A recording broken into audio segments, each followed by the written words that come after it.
Hello दोस्तों, veterans नमस्कार। मैं दीवान सिंह। मैं आपको बताना चाहूँगा, अब शायद जो धुंध था वो छट चुका है।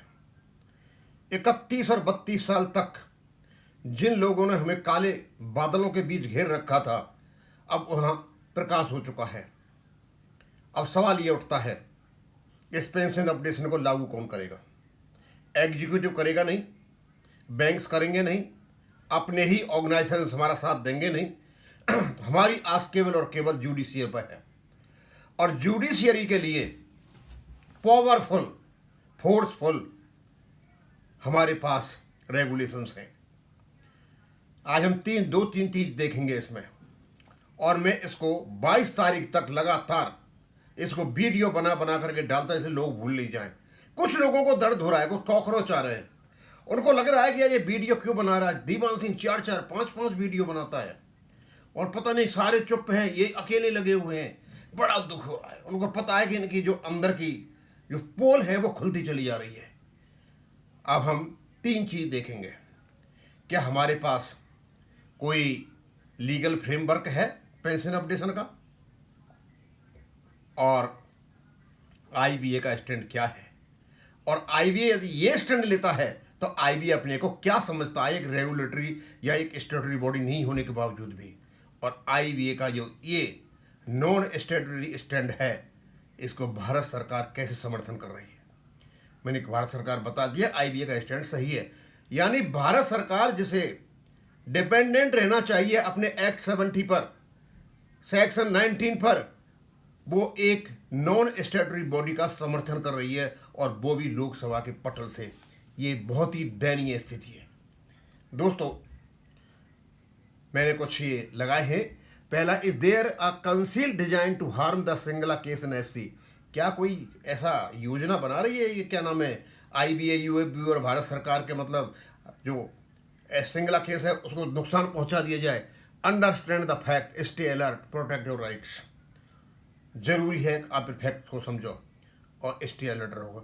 मेरे चैनल पर कई लोग कमेंट करते हैं साहब पेंशन अपडेशन नहीं होगा। वो तो हुआ ही नहीं भाई, 31 साल से सब कुछ था हमारे पास, और अब यहां से नहीं होगा तो ये तो कोर्ट के माध्यम से होगा, और कोर्ट में भी नहीं होगा तो सीधा सीधा मतलब यह है कि सारे मिले हुए। लेकिन कोर्ट ये काम करेगा नहीं, जुडिशियरी ये काम नहीं करेगी।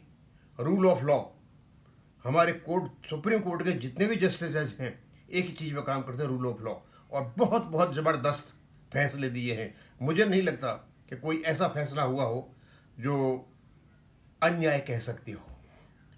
इस रेगुलेशन में कैसे अन्याय करेंगे? हाँ, इसकी कोशिशें की जा रही हैं। तो सबसे पहले तो हम ये देखते हैं कि क्या हमारा जो रेगुलेशन है सशक्त है। पहला, the legal framework clear and valid, एकदम साफ सुथरा, valid, legally forceful, enforceable, binding है, बिल्कुल मजबूत है, वैध है हमारे पास duly framework. Regulation 35.1, BPR 995, regulation 35.1, duly amended 2003 for pension updation के लिए। ये सारा कुछ है आपके पास। इसको ज़्यादा क्या एक्सप्लेन करूंगा, मैं बहुत कुछ एक्सप्लेन करता करता मैं यहाँ तक आ रहा हूँ। रेगुलेशन 1995 का, रेगुलेशन 35.1, जिसको कि 2003 में अमेंड किया गया था। एक मजबूत रेगुलेशन है जो हमें राइट देता है, और राइट्स भी हमारे बाइंडिंग और एनफोर्सिएबल हैं। Provide pension updation for bank employ, और ये हमें देता है क्या, पेंशन अपडेशन। बस कोर्ट को यही चाहिए। इनेबलिंग प्रोविजंस, रेगुलेशन 56, और कोई डाउट होता है तो इसके अंतर्गत जो स्टैट्यूटरी बॉडीज के बोर्ड हैं यानी बैंकों के, वो इसमें रूल भी बना सकते हैं। Empower appropriate authority to make amendments including pension updation.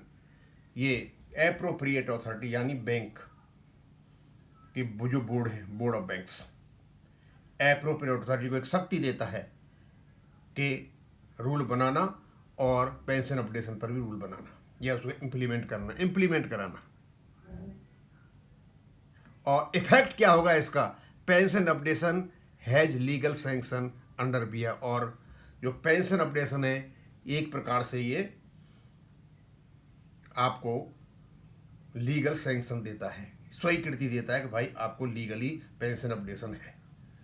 ये तो भाई 1995 से है। फिर अब तक क्या हो गया था,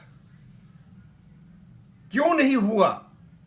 क्योंकि इसी को तोड़ने के लिए, इसी को खत्म करने के लिए आईबीए ने यूएफबी के नेताओं के साथ इवेंट चक्रवर्ती के टाइम पर एक कुचक्र रचा और उनमें सहमति हुई कि आईबीए कहेगा कोई पेंशन रेगुलेशन का प्रोविजन नहीं है, और ये डांसिंग जोकर्स बाहर कहेंगे कि हमारे पास पैसा नहीं है, और इसको कंफर्म करवाएंगे संसद के पटल से एग्जीक्यूटिव के द्वारा।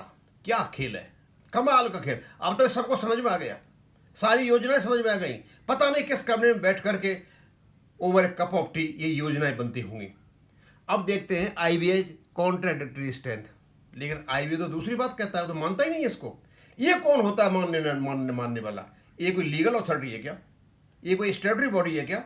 नहीं। ये कहता है in affidavit to honourable SC submitted that there is no provision for pension regulation BPR, confirm that IBA is not a state और ए रेगुलेटरी बॉडी। खुद अपने को मानता है हम स्टेट नहीं है, इंस्ट्रूमेंटेलिटी ऑफ स्टेट नहीं है, और हम रजिस्टर्ड बॉडी भी नहीं है। लेकिन स्टैंड देखिए आप, राजा महाराजाओं जैसे कथन है इनके। Yet IBA speaks and acts as if it has final say और ऐसे बोलता है जैसे पेंशन अपडेशन पे ये जो कहेंगे वही सत्यम शिवम सुंदरम है, without any legal authority under BPR. और बीपीआर में इसको कोई भी लीगल अथॉरिटी नहीं बोलने की। अब कमाल तो देखिए, यानी एक ऐसी संस्था, न वो स्टेट है न वो रजिस्टर्ड बॉडी है, लेकिन बात ऐसे करता है जैसे फाइनल अथॉरिटी यही है, और बीपीआर में इनका कोई रोल नहीं है।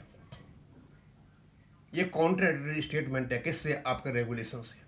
और आगे रीइटरेटेड इन पार्लियामेंट, और यही चीज पार्लियामेंट में कही जाती है। अब पार्लियामेंट में कही जाती है तो पार्लियामेंट राज्यसभा लोकसभा नहीं कहती है, विधायिका नहीं कहती है, लेजिस्लेचर नहीं कहती है, इसको कहा जाता है एग्जीक्यूटिव के द्वारा, यानी स्टेट फाइनेंस मिनिस्टर के द्वारा। पार्लियामेंट अलग है, स्टेट फाइनेंस में अलग है, पार्लियामेंट के पटल पर कही जाती है। और आईबीए का जो स्टैंड है उसको कंफर्म किया जाता है। मैंने इसका वीडियो डाला भी है, आपके सब समझ में आ जाएगा। कहते हैं the same stand was reiterated Lok Sabha and Rajya Sabha, same जो आईबीए ने कहा वही राज्यसभा लोकसभा में कहा गया। Question asked to the education minister, concern minister, is there any plan to uphold negotiations between IBA and UFB regarding the pension updation. ये question वहां कहां पूछा जाता है? लोकसभा राज्यसभा में। समझ में नहीं आता, एग्जीक्यूटिव संसद के बनाए हुए कानून के खिलाफ ये पूछा जा रहा है कि क्या नेगोशिएशन की कोई धारणा है उनसे बात करने की? क्यों भाई, रेगुलेशन ऑलरेडी बना हुआ है, नेगोशिएशन के बात का करोगे आप? ये दिखाने के लिए कि इधर व्यक्तिगत से तो कुछ फर्क पड़ेगा नहीं, इसको संसद से कहलवाया जाए, जिससे पब्लिक पर यह असर पड़े कि संसद से कहा गया है यह सही होगा, संसद में झूठ बोला गया पेंशन अपडेशन को रोकने के लिए। This create is impression that government में रिलाई ऑन, और ये एक ऐसा इंप्रेशन देता है कि गवर्नमेंट आईबीए पर डिपेंड कर सकती है, which is factually and legally incorrect, और ये फैक्चुअली और लीगली इनकरेक्ट है।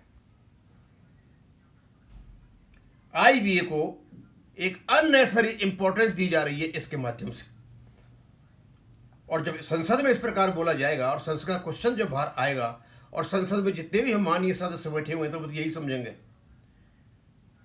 कि संसद में कहा जा रहा है, उत्तर दिया जा रहा है, तो इसका मतलब बैंक पेंशनर जो है झूठे हैं और ये सारे हरिश्चंद्र की औलाद है।